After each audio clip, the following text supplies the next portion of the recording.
네, 에베소 교회 지금 말씀 나누고 있어요. 2장 5절까지 받고 6절부터 다시 보겠습니다. 오직 내게 이것이 있으니 내가 니골라당의 행위를 미워하는도다. 나는 이것을 미워하노라. 자, 니골라당의 행위를 미워하는도다. 니골라당이 무엇인가 이건 명확하게 알려진 건 없어요. 알려진 건 없고 뭐 의견은 분분한데 정확하게 알려진 바는 없고요. 어쨌든 니골라라는 사람은 사도행전에 보면 7집사 뽑잖아요. 7명의 집사 뽑거든요. 사도행전에 보면. 근데 그 중에 한 명이 니골라예요. 근데 여기서 뉘앙스를 볼 때 니골라당은 별로 좋은 당이 아니죠, 그렇죠? 뭐 니골라라는 인물을 추종하는 무슨 당파 뭐 이런 것 같은데 좋은 의미가 아니에요. 왜냐하면 나도 이것을 미워하노라 그랬잖아요. 예수님이 니골라당을 미워하시는 거예요. 그리고 또 하나 보면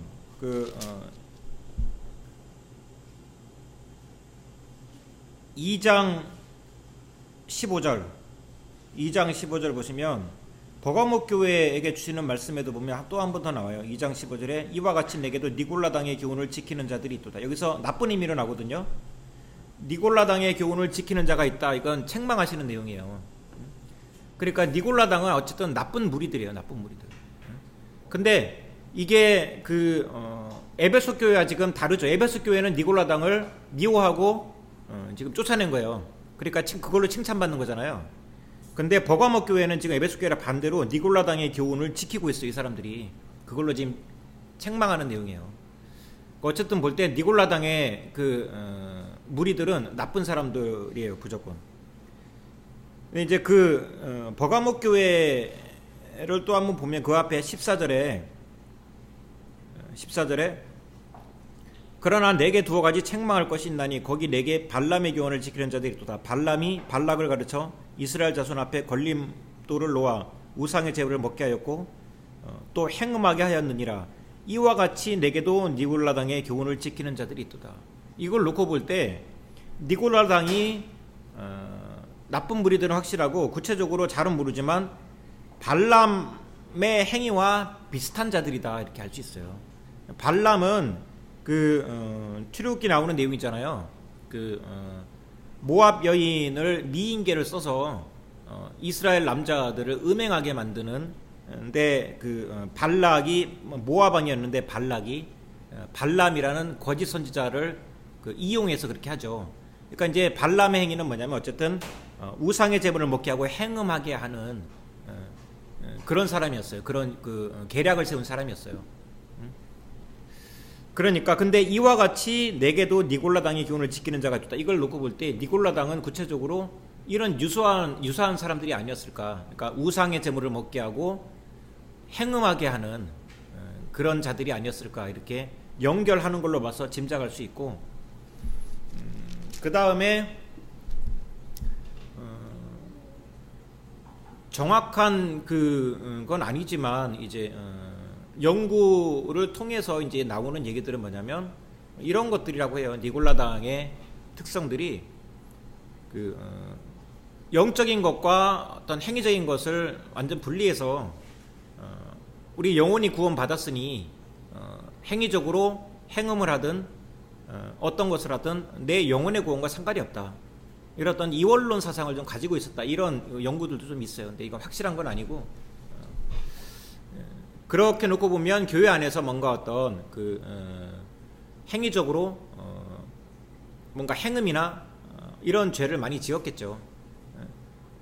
그런 것들에 대해서 뭐 내가 죽으면 내 육체는 썩어 없어지고 내 영혼이 주님께 가는 것이니 내 육체가 어차피 썩어져 없어질 것이기 때문에 육체적으로 짓는 죄는 상관없어 내 영혼의 구원과 이렇게 생각하는 거예요. 이런 어떤 이원론, 이분법 이런 사상들이 좀 있다라는 얘기들도 있어요. 이 니골라당이. 뭐 어쨌든 니골라당은 좋지 않은 당입니다. 그렇죠? 좋지 않은 당이고, 에베소 교회에서는 이 니골라당의 교훈을 미워했어요. 그걸로 칭찬받은 거예요. 그리고 예수님도 얘기하시죠. 예수님도 나도 이것을 미워하노라 그러시잖아요. 그렇죠? 에베소 교회에서 다시 보면 6절에. 자, 여기까지 예수님의 소개와 칭찬과 책망과 권면, 경고의 말씀이 나와 있고요. 그 다음에 7절, 귀 있는 자는 성령이 교회에게 하시는 말씀을 들을지어다. 선생님, 그런데요. 예. 6절에 예. 느닷없이 이 말씀하신 거예요. 권면과 경고하다가 갑자기 오직 내게 이것이 있으니 강조하기 위해서 니골라당을 뒤로 뺀 건가요? 왜냐면 앞에 칭찬할 때는 안 넣고 왜 느닷없이 뒤에. 그러게요. 이건 뭐 예수님이 이렇게 기록하게 하셨으니까 뭐 오직이라는 것도 강조거잖아요. 그리고 뒤로 굳이 빼서 권면 경고 끝나고 또 이걸 얘기하는 어색하네요. 그러게요. 그렇죠? 그 다른 의미는 없어요. 그 다른 의미가 어떤 것이 있는지는 저도 생각해 본 바가 없어요. 예, 생각해 본 바가 없고 그냥 뭐 그렇게 말씀하시고 싶었나 보죠.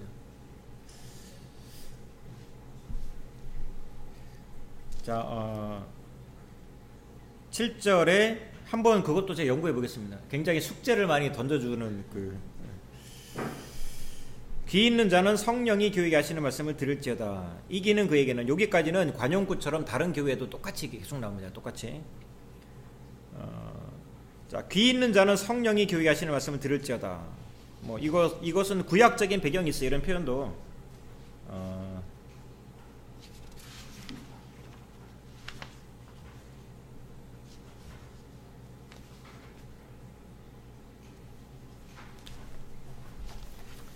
자,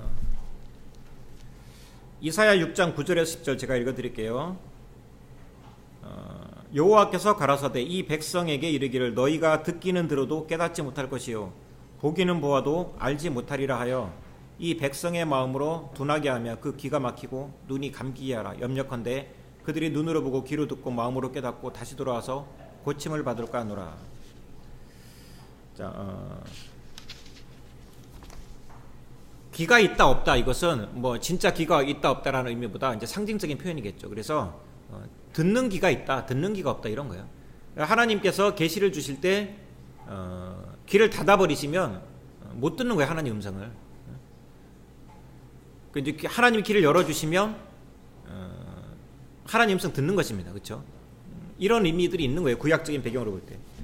그러니까 귀 있는 자는 성령이 교회 하신 말씀을 들을지어다. 들을 귀가 있어야 된다는 거예요. 그리고 그 음성은 성령을 통해서 듣는 거다. 이렇게 이제 우리가 생각해 볼 수 있겠죠. 그러니까 성령께서 교회에게 주시는 말씀들이 있고, 그것을 들으려면 들을 귀가 있어야 된다. 예수님도 이와 유사한 표현들 좀 하시거든요.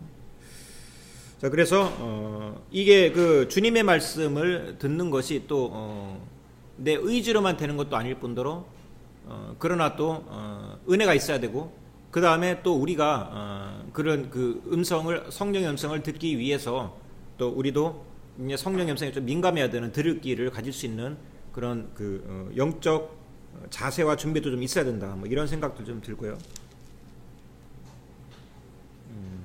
이기는 그에게는 하고 약속의 말씀을 하시죠. 이기는 그에게는 이라는 표현을 놓고 볼 때 승리자, 이기는 자가 중요하다는 거예요. 그래서 요한계시록 전체의 주제들이 관점에 따라 조금 다를 수 있겠지만 이기는 자가 되자라는 주제의 관점으로도 볼 수 있어요. 요한계시록은.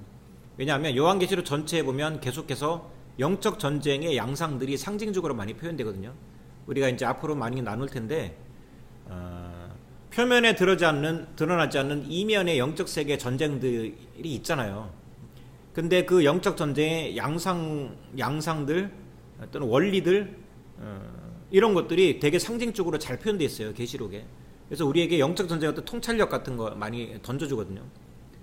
그러니까 전쟁이란 얘기는 이기는 자가 있고 패배하는 자가 있다는 얘기고, 영적 전쟁의 양상들의 다양한 그 상징들이 계시록에 나와 있는데, 그런 관점으로 본다면 요한계시록의 주제는 이기는 자가 되라 라는 것으로 주제를 볼 수도 있다. 그러니까 그런 관점에서 보면 이기는 그에게는 이라는 말씀이 강조된 것이 뭐 이상한 것이 아니죠. 그렇죠? 이기라는 것입니다. 이기는 것이 무엇인가 그건 이제 계시록 전체 내용에 나와 있는 것이겠죠. 뭐 에베소 교회 안에 요 주어진 말씀을 통해서만도 찾아볼 수 있겠지만, 뭐 전체적인 관점에서 볼 수 있고, 자 어쨌든 계시록의 주제는 이기는 자가 되라 라고도 볼 수 있다는 거예요. 자, 이기는 그에게는 내가 하나님의 낙원에 있는 생명나무의 열매를 주워 먹게 하리라. 종말론적인 축복의 약속을 주실 때 동일한 패턴은 두 가지입니다. 처음엔 들으라, 두 번째는 이겨라. 그죠? 모든 교회마다 똑같아요. 들으라, 이기라.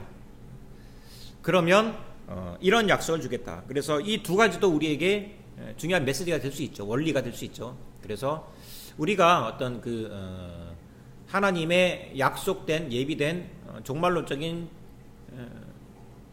축복의 말씀을 받기 위해서는 들어야 되고 이겨야 되는구나. 이런 두 가지 우리가 좀 생각해 볼 수 있습니다. 낙원에 있는 생명나무의 열매를 주워 먹게 하리라. 낙원에 있는 생명나무의 열매가 나중에 이제 요한계시록 22장에 성취가 되는데, 새하늘과 새 땅, 새 예루살렘을 통해서 낙원의 생명나무의 열매가 맺혀지는 그 성취, 그 일들이 일어납니다. 그래서 에베소 교회에게 주신 이 종말론적인 축복의 약속은 훗날 성취된다. 그래서 뭐 이걸 놓고 볼 때는 약속과 계시의 말씀은 반드시 이루어지고 성취된다. 이렇게 또 볼 수 있고, 또 그 다음에 또 하나는 낙원에 있는 생명나무의 열매하면 구약에서 뭐가 떠오르시죠? 그렇죠. 창세기에 아담과 하와가 에덴 동산에 있었잖아요. 그것이 낙원이었죠. 그렇죠? 그러니까 그 장면이 떠올라요. 그래서 다른 표현을 하면 잃어버렸던 낙원의 회복, 이렇게도 볼 수 있겠죠. 처음에 하나님께서 천지 창조하시고 에덴 동산 창설하시고 그곳에 아담과 하와를 창조하시고 그곳에 살게 하셨는데, 그때 그곳에서 강이 흐르잖아요. 그렇죠? 네 가지 강이 흐르죠. 그리고 에덴 동산은 어떤 생명의 근원이었어요. 낙원, 생명의 근원. 그 강줄기를 통해서 물이 열방으로 흘러갔어요. 그런데 아담과 하와의 타락으로 낙원을 잃어버리게 되죠. 그러면서 그 생명의 강줄기도 끊어진 거예요. 끊어진 거예요. 생명도 잃어버리고, 낙원에 있는 생명나무의 열매, 생명을 낙원에서 쫓겨났으니까 생명나무의 열매도 잃어버리게 되고, 낙원도 잃어버리게 되고, 낙원에서 쫓겨났으니까 낙원에서부터 열방으로 흘러 넘치던 강줄기도 끊어진 거예요. 생명의 강줄기. 이게 이제 인간의 타락으로 시작된 것이거든요. 그런데 계시록의 22장에 보면 이게 다 회복됩니다. 그래서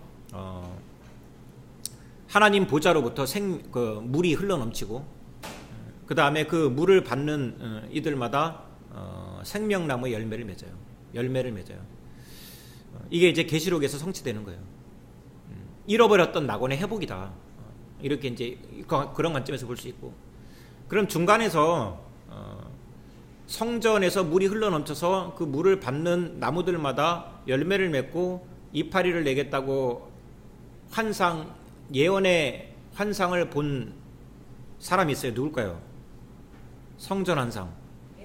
에스겔이죠. 그렇죠? 에스겔이 에스겔 47장인가 보면 성전 환상 내용이 나와 있어요. 그래서 에스겔이 환상으로 봅니다. 성전에서 물이 흘러넘치고 그 성전에서 흘러나오는 물을 받는 나무들마다 열매를 맺고 이파리를 맺어요.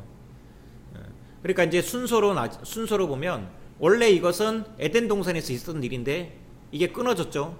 끊어졌는데 에스겔이 환상 가운데 훗날 이 잃어버렸던 에덴 동산의 일이 다시 회복될 것을 미래적인 예언의 차원에서 본 거예요. 그러니까 에스겔은 미래를 본 것입니다. 그 다음에 그 에스겔이 본 미래의 그 일을 성취하기 위해서 예수님이 오신 거예요. 그래서 예수 그리스도를 통해서 이제 계시록 마지막 22장에 다시 이것이 성취되는 거예요. 에덴 동산의 모습이 성취되는 거예요. 에스겔에 본 환상이 성취되는 것이고 에덴 동산이 회복되는 것이고 완성되는 것이죠. 이제 계시록 끝에서 뭐 그렇게 이제 논리적으로 설명이 가능해요.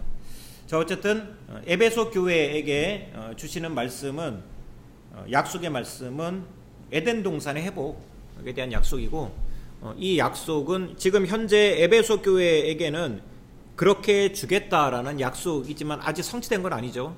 그러나 22장에 가면 이게 성취된다 이렇게 볼 수 있고요. 자, 그 다음에 서머나 교회.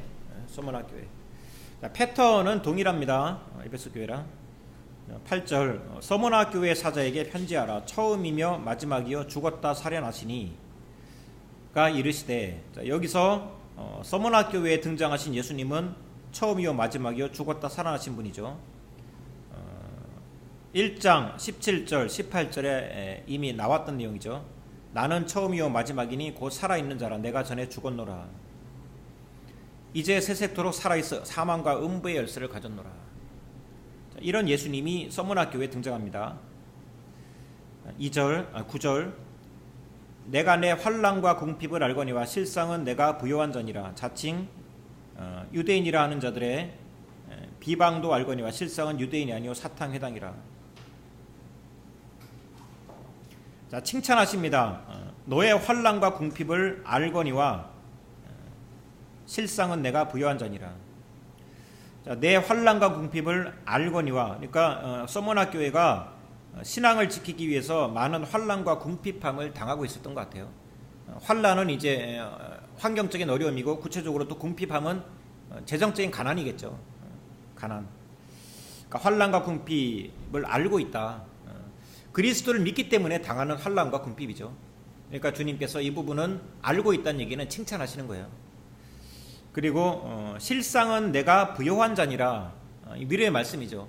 지금 환경적으로 궁핍함을 겪고 있지만 실상은 네가 부요하다. 그러니까 주님 보시기에 그들은 부요한 자라고 칭찬해 주시는 것이죠. 자칭 유대인이라 하는 자들의 비방도 알거니와. 자칭 유대인이라 하는 자들의 비방, 이것도 알고 있다는 거예요. 그러니까 자칭 유대인이라 하는 자들이 지금 서머나 교회 성도들을 비방해 온 것을 알 수 있겠죠. 실상은 유대인이 아니요 사탄의 회당이라. 자, 자칭 유대인이라 하는 자들, 뭐 어떤 무리인지는 알 수 없지만 그 당시 초대교회 시절에 교회를 박해했던 두 가지는, 첫 번째는 유대교인들이고 두 번째는 로마 정부예요. 자, 유대교인들이 교회를 박해한 이유는 교회 성도들이 신성모독자라고 생각했기 때문이죠. 예수라는 한 인간을 메시아로 믿느냐 믿지 않느냐, 이제 이 부분이죠. 그래서 유대교인들은 예수라는 인간은 저주받아 죽은 사람이다 이렇게 생각하는 거예요. 나무에 달려 죽는 것은 저주받는다 이런 의미가 있기 때문에 구약적인 배경에서 그들이 생각하기에 예수님이 나무에 달려 죽었기 때문에 하나님의 저주를 받았다 이렇게 생각해요. 저주받아 죽은 자를 신으로 메시아로 믿는 교회를 인정할 수 없겠죠. 유대교인들 입장에서. 그러니까 그들은 잘못된 이단 사설을 전파한다 이렇게 생각하죠. 그래서 한낱 인간을 신으로 믿는 교회는 그들 눈에 보기에는 잘못된 것이죠. 그러니까 유대교인들이 교회를 많이 박해하고 괴롭힙니다. 그래서 여기서 자칭 유대인이라 하는 자들은 아마도 그런 자들이 아닐까 생각해 볼 수 있고, 또 한편으로는 자칭 유대인이라 그러면 스스로 자기를 하나님의 백성이다라고 착각하고 있는 자들, 하나님은 생각하지 않는데 자기는 스스로 착각해서 나는 하나님의 백성이다 라고 생각하는 자들. 자, 이들이 그 서머나 교회 성도들을 굉장히 비방하고 욕을 했던 것 같아요. 괴롭히고. 그런데 뭐라고 말씀하시냐면 실상은 유대인이 아니요 사탄의 회당이다 그렇죠. 그들은 스스로 자기들이 유대인이라고 하지만 주님이 보시기에 그들은 사탄이라는 얘기예요. 사탄. 유대인도 아니고 하나님의 백성이 아니라는 것이죠. 그래서 비슷한 표현이에요. 네가 궁핍하지만 실상은 부요한 자다. 자칭 유대인이라 하는 자들로 실상은 사탄의 회당이다. 이렇게 말하죠. 그래서 진짜가 무엇인지를 구별해 주십니다. 무엇이 가짜고 무엇이 진짜인지. 환경적으로 궁핍하지만 진짜는 부요하다. 자칭 유대인이라는 자들 스스로 하나님 백성이라고 얘기하지만 진짜는 사탄의 회당이다. 그들이 이렇게 얘기하시죠. 10절 너는 장차 받을 고난을 두려워하지 말라. 자, 이 말씀을 읽고 어떤 생각이 드세요? 너는 장차 받을 고난을 두려워하지 말라. 이 말이 되게 이 말씀은 뭐냐면 고난이 온다는 얘기잖아요. 고난의 필연성, 그렇죠? 고난의 필연성. 그래서 이런 게 있어요. 뭐 예레미야서 보면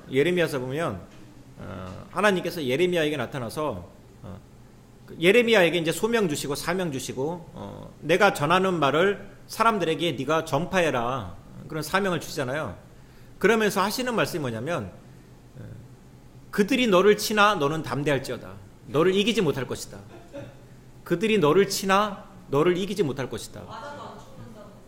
그러니까 예레미야가 사명을 감당할 때 그 과정에서 그들이 너를 칠 거라는 얘기예요. 그러나 너를 이기지 못하리라. 그래서 너를 이기지 못할 것이다 라는 말만 보면 되게 좋은 말씀이잖아요. 반드시 나는 이긴다. 이긴다. 근데 그 앞에 보면은 너를 치나. 그러니까 이왕이면 너를 치지 못하게 할 것이다. 이러면 좋잖아요. 너를 치지 못하게 할 것이다. 근데 너를 치지만 너를 이기지 못할 것이다. 그래서 이기긴 이기는데 어쨌든 좀 맞는 거예요. 그러니까 또 고난의 필요성이 거기 좀 암시돼 있어요. 그런 거. 그래서 실제 예레미야의 사역을 보면 고난이 좀 있죠. 뭐 좀이라고 표현하지만 사실 되게 많아요. 근데 아무튼 이 서머나 교회에게도 장차 받을 고난을 두려워하지 말라. 자, 이 말씀이 참 어떻게 보면 고난의 필연성을 얘기하기에 조금 섭섭할 수도 있고 아쉬울 수도 있지만 그런데 중요한 건 뭐냐면 주권이 주님 손에 있다는 거예요. 그러니까 우리가 이것을 주권을 주님께 인정하고 주님께 맡기는 것입니다. 그래서 제가 한번 이 시간에 말씀드렸는지 모르겠는데 그 북방에서부터 쏟아지는 가마솥 환상 제가 말씀드렸나요? 네. 그 환상의 의미도 그런 거예요. 고난이 올 것을 전쟁이 일어날 것을 예언하시지만 그러나 그것을 환상으로 보여주시는 이유는 주권이 하나님 손에 있기 때문에 하나님 손에 맡기라는 것입니다. 그러니까 어떤 면에서 보면 전쟁이 일어날 것만을 초점을 두면 두려울 수 있는데 하나님이 그 환상을 보여주시고 하시는 내용은 주권이 하나님 손에 있으니 오히려 희망이 될 수 있어요. 그러니까 해결 방법도 주님 손에 있다는 것입니다. 자, 뭐 어쨌든 장차 받을 고난을 두려워하지 말라. 고난의 필연성이 나와 있고, 자, 소머나 교회 성도들에게 왜 예수님은 처음이요 마지막이요 죽었다 살아나신 분으로 소개가 될까요? 그렇죠. 고난을 두려워하지 말라라는 메시지 속에 뭔가 느껴지죠. 고난을 두려워하지 말라. 왜냐하면 예수님도 죽었다 살아났다고 해요. 예수님도. 그리고 소머나 교회 성도 여러분들이 믿는 예수님은 죽었다 살아나신 분이에요. 그러니까 고난이 와도 예수님 붙잡으라는 얘기죠. 그렇죠? 뭔가 그런 여러 가지 의미들이 좀 있는 것 같아요. 볼지어다 마귀가 장차 너희 가운데 몇 사람을 옥에 던져 시험을 받게 할 것이다.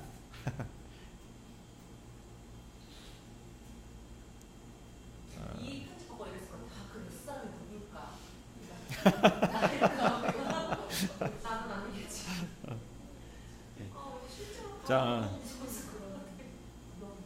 옥에 던져 시험을 받게 할 것이다. 그래서 복음을 전파하는지 하든지 또는 예수 그리스도를 믿는다는 이유만으로 옥에 갇히는 일들이 앞으로 있을 것이다. 이제 이런 것을 미리 얘기해 주시죠. 그런데 이거 딴 말인데요. 예, 예레미야요. 남자잖아요. 예, 확실한 남자잖아요. 예. 왜 이렇게 여자같이 예레미야? 감성이 좀 풍부해요. 그래요? 예, 풍부하시잖아요. 다른 것을 읽을 때는 한 번도 없는데 예레미야는 자꾸 내가 여자라고 자꾸 착각하게 돼요. 읽을 때는. 아, 뭐 우리의 이미지지만 이름이 여성적인 느낌이 들긴 하네요. 그렇죠? 아니, 약간 한국 어머니상인가요?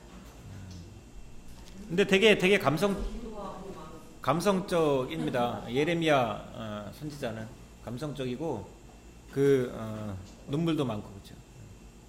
그리고 근데 예레미야 선지자의 가장 큰 멋있는 부분은 제 개인적인 생각으로 하나님의 감정을 막 느껴요. 하나님의 감정을 막 느껴요. 그런 게 되게 멋있어요. 예레미야서 읽어보면. 자, 너희가 10일 동안 환난을 받으리라. 10일 동안 환난을 받을 것이다. 이것은 상징적인 표현입니다. 10일이라는 숫자는. 자, 이게 어디서 나왔냐면 다니엘서 1장에 나와 있어요. 다니엘서 1장 한번 찾아보겠습니다. 12절.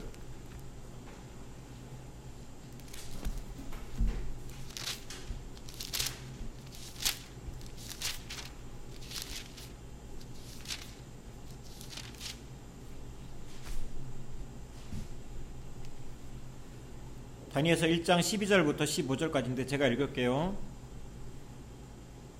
청하오니 당신의 종들을 열흘 동안 시험하여 채식을 주어 먹게 하고 물을 주어 마시게 한 후에 당신 앞에서 우리의 얼굴과 왕의 음식을 먹는 소년들의 얼굴을 비교하여 보아서 당신이 보는 대로 종들에게 행하소서 하매 그가 그들의 말을 따라 열흘 동안 시험하더니 열흘 후에 그들의 얼굴이 더욱 아름답고 살이 더욱 연택하여 왕의 음식을 먹는 다른 소년들보다 더 좋아 보인지라.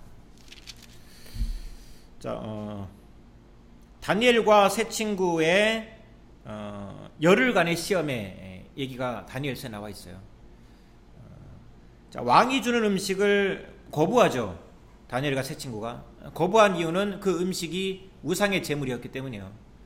그것을 거부하니까 음식을 맡은 관리 입장에서는 걱정이 되죠. 왜냐하면 그는 공무원들의 건강을 책임지는 사람이거든요. 그런데 다니엘과 세 친구가 음식을 거부했다가 건강이 악화되면 이 사람에게도 책임이 온단 말이에요. 이런 문제에 봉착했을 때 이제 서로 이 부분에 관해서 이런 이제 얘기들을 하게 되죠. 열흘 동안 왕이 주는 음식, 특별히 우상의 제물 고기를 먹지 않고 채식만 먹어도 말짱하면 허락해 달라는 것이죠. 더 이상 왕이 제공하는 음식을 안 먹어도 뭐라 그러지 말고 간섭하지 말자.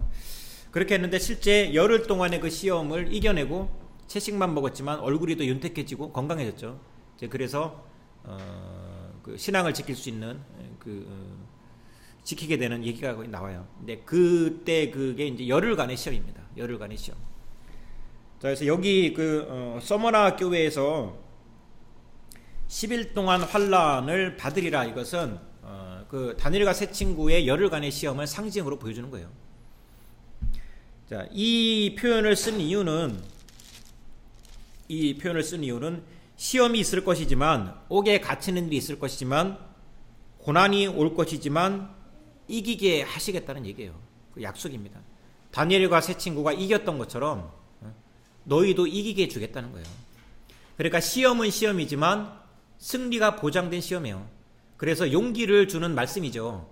다니엘과 세 친구처럼 끝까지 믿음을 지키라는 거예요. 그러면 그들이 이겼던 것처럼 너희도 이기게 해줄 것이다. 그래서 너희가 받는 시험은 다니엘과 세 친구가 받은 열흘간의 시험과 똑같은 의미다.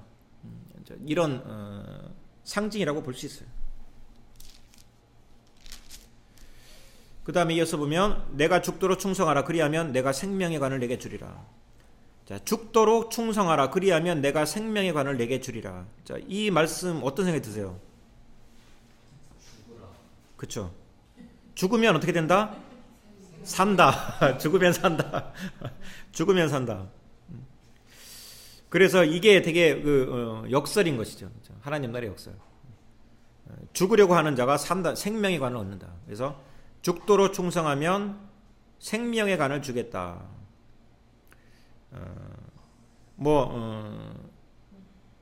원론적으로 말하면 부활의 승리를 표현하는 말씀일 수도 있겠죠. 생명의 관, 부활의 승리. 예수님이 부활하신 것처럼 부활의 승리를 주겠다.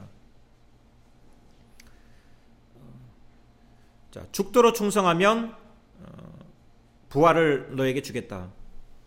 자, 여기서도 보니까 서머나 교회에 예수님이 처음이요 마지막이요 죽었다 살아나신 분으로 소개된 이유가 또 한번 짐작이 가죠. 그렇죠? 예수님은 죽었다 살아나신 분이에요. 그러므로 예수님은 살릴 수 있는 분이에요. 왜냐하면 본인이 죽었다 살아났기 때문에 죽음을 생명으로 옮길 수 있는 권세가 있는 분이에요. 예수님은. 그래서 너희가 죽도록 충성하면 내가 생명의 관을 주겠다라고 약속할 수 있는 자격이 예수님께 있어요. 예수님은 부활하신 분이기 때문이에요.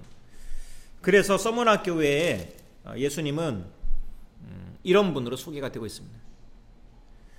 생명의 관을 내게 주겠다. 그래서 관이라는 것은 모자죠. 모자. 머리에 쓰는 거. 그래서 그 당시에 경기에서 승리한 자에게 관을 씌워줍니다. 관을.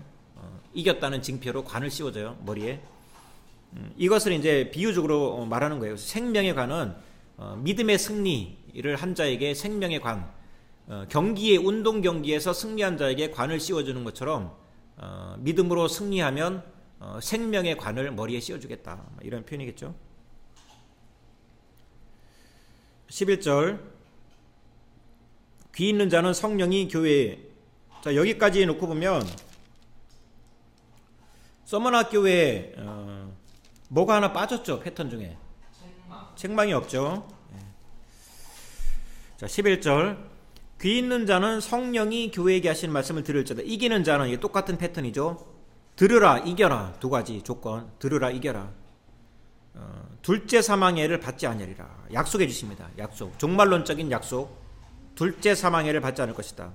둘째 사망의 해라는 표현을 놓고 보면 첫째 사망도 있다는 얘기잖아요. 첫째 사망이 뭘까요?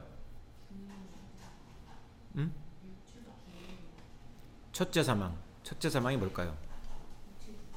좀 더 근원적으로, 그 말도 맞지만 그 말도 맞는 말이에요. 근데 좀 더 근원적으로 첫째 사망이 뭘까요? 원죄. 맞아요. 원죄. 그러니까 아담과의 타락으로 죽음이 왔잖아요. 인간 삶에. 그렇죠? 이게 첫째 사망이에요. 자, 첫째 사망은 아담과의 타락으로 인간에게 오게 된 사망을 말하는 거예요. 첫째 사망은. 그래서 모든 인간은 원죄와 자범죄를 끌어안고 살기 때문에 첫째 사망을 벗어날 수 없고 피할 수 없어요. 그런데 그걸 피할 수 있고 벗어날 수 있는 방법을 예수님이 오심으로 그 길이 열린 것이죠. 예수 그리스도께서 오신 이유는 그 벗어날 수 없었던 첫째 사망의 운명을 피할 수 있는 길을 여시기 위해서 오신 거예요. 그래서 예수님이 오셔서 십자가에서 우리 대신 대속제물로 죽으시고 부활하시며로 첫째 사망에서 생명으로 옮길 수 있는 길이 열린 거예요. 그리스도를 통해서. 그런데 여기서는 둘째 사망이라고 말하고 있죠. 그러면 두 번째 사망의 역사가 또 있다는 거예요. 앞으로. 그건 언제를 말할까요?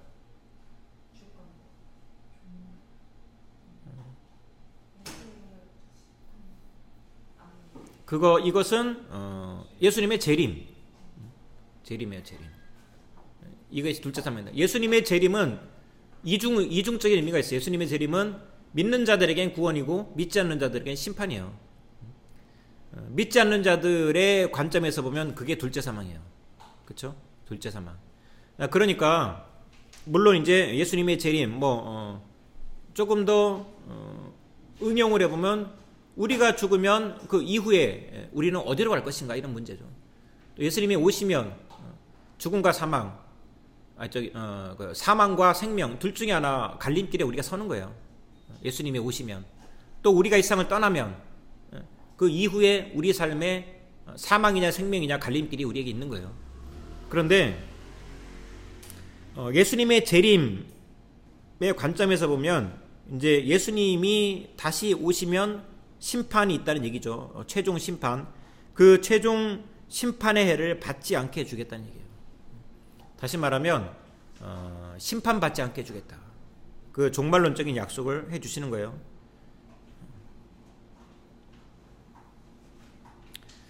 자, 이 종말론적인 약속은 나중에 다 성취가 됩니다. 계속 제가 말씀드리지만 요한계시록 20장에 보면 이게 성취가 돼요. 그래서 그리스도인들은 다 둘째 사망해를 받지 않아요. 그리고 이기는 자, 다른 편으로 말하면 이기는 자, 또 다른 편으로 말하면 성령의 음성을 들은 자, 이런 자들은 둘째 사망해를 받지 않고, 그렇지 않은 자들은 가장 근원적으로 사탄이죠.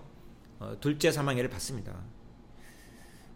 형벌, 구원, 영생, 이런 다양한 표현을 생각해낼 수 있겠죠. 이 표현을 통해서.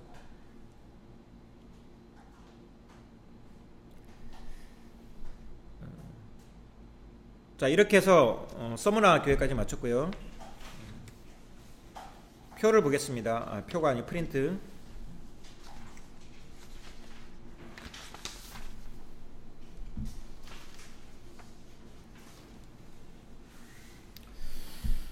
어, 2장 1절에서 7절 에베소 교회에 관한 내용 프린트에 정리되어 있어요. 에베소 교회에게 주는 메시지. 우리는 하나님과 사람에 대하여 우리가 가진 처음 사랑을 지금도 가지고 있는가? 사람들을 비판하면서 하나님에 대한 사랑이 점점 타성화되어 가고 있지 않은가? 에베소 교회의 정황을 통해 이를 돌아보고 다시 한번 우리 자신을 돌아보는 시간을 갖자. 구조. 그리스도의 이름 1절이죠. 그 다음에 칭찬 2절에서 3절 6절, 책망과 경고 4절에서 5절, 이기는 자에게 주어지는 종말적 약속 7절. 본론이죠. 1. 예수님은 에베소 교회에 어떤 모습으로 나타나는가? 1절. 오른손에 7뼈를 가지고 계시다. 7뼈의 금 촛대 사이를 다니시는 분이다. 2. 에베소 교회에 대해 무엇을 칭찬하고 계시는가? 2절에서 3절과 6절이죠. 자칭 사도라는 자들을 드러냈다. 수고와 인내와 순결. 3번. 에베소 교회에 대한 책망의 내용은 무엇이고 그에 대한 경고는 무엇인가? 4절에서 5절이죠. 처음 사랑을 잃어버렸다. 회개하지 않으면 촛대를 옮길 것이다. 4번. 에베소 교회에게 주어지는 종말적 약속 7절. 하나님의 낙원에 있는 생명나무죠. 결론 적용. 예수님은 우리 교회에 어떤 분으로 다가오시는가? 예수님은 우리에 대해 어떠한 점을 칭찬하시는가? 수고, 인내, 순결, 분별력. 3. 우리 교회에 책망하시는 것은 무엇인가? 혹시 처음 사랑을 잃어버린 것에 대해 책망하시지 않는가? 4. 예수님께서 에베소 교회에 약속하신 것처럼 우리도 낙원에 있는 생명나무가 줄 수 있는 구원의 풍성함을 믿고 있는가? 자, 그 다음에 서머나 교회 2장 8절에서 11절. 우리가 죽기까지 하나님 앞에 신실할 수 있을까? 우리가 죽는 순간까지 누군가에게 신실할 수 있다면 그것은 행복하게 죽는 것이다. 예수님은 바로 서머나 교회에 그러하신 것처럼 우리에게도 죽는 그 순간까지 신실할 것을 요구하신다. 구조. 예수님의 이름 8절에 있죠. 칭찬 9절에 있고 권면 10절에 있고 이기는 자에게 주어지는 종말적 약속 11절. 본론 1. 서머나 교회 예수님은 어떤 모습으로 나타나는가? 8절이죠. 처음이요 나중이시니 죽었다가 살아나시니. 이 서머나 교회를 향하여 무엇을 칭찬하시는가? 9절. 환난과 궁핍하지만 진정으로 부유한 자다. 자칭 유대인이라는 자들 곧 사탄의 회에 해방이 된다. 자, 오타 같은 거 좀 이해해 주세요. 3. 예수님의 권면 10절. 장차 받을 고난을 두려워하지 말라. 몇 사람을 옥에 던져 10일 동안 고난을 받게 할 것이다. 죽도록 신실하라. 그리하면 생명의 면류관을 줄 것이다. 4. 이기는 자에게 주는 종말적 약속들 11절. 둘째 사망해를 받지 않을 것이다. 결론 적용. 우리는 서머나 교회처럼 환난과 궁핍하지만 진정으로 부유한 자로 인정받고 있는가? 죽는 순간까지 하나님 앞에 신실하려고 하는가? 이렇게 정리를 할 수 있습니다. 자, 질문 있으신 분 질문하세요.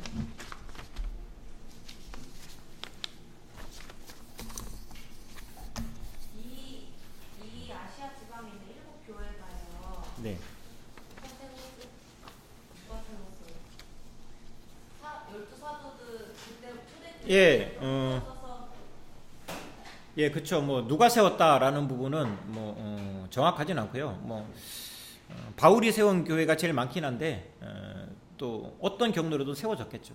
누가 세웠다 이것은 정확한 건 잘 모르겠어요. 이 당시 이 편지를 받았을 당시에 이 교회가 세대 교체가 있었을까요? 아니면 한 세대였어요? 이게 요한계시록 기록될 당시가 AD 한 1세기 말쯤 되니까요. 뭔가 세대 교체가 있었을 것 같네요. 연대로만 듣고 보면. 한 번쯤. 요한 1세대라고 치면 100 몇 살에 썼으니까. 네, 또 궁금하신 거 있으면. 네, 그러면 오늘은 여기까지 하겠습니다.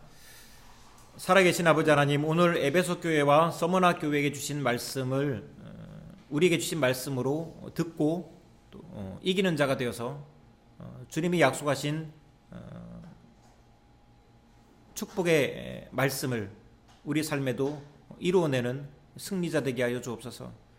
한 주간 동안 함께 하시고 또 다음 주에도 우리가 함께 모여서 은혜 가운데 말씀을 나누게 하시고 또 귀한 이 카페 도피성 이 장소 위에 은혜 주셔서 이곳에 하나님의 복이 있게 하시고 또 매출도 늘어나게 하시고 많은 이들이 이곳에 와서 위로받게 하시고 소문이 많이 나게 하시고 하나님의 영광을 위해서 사용되는 귀한 곳 되게 하여 주옵소서.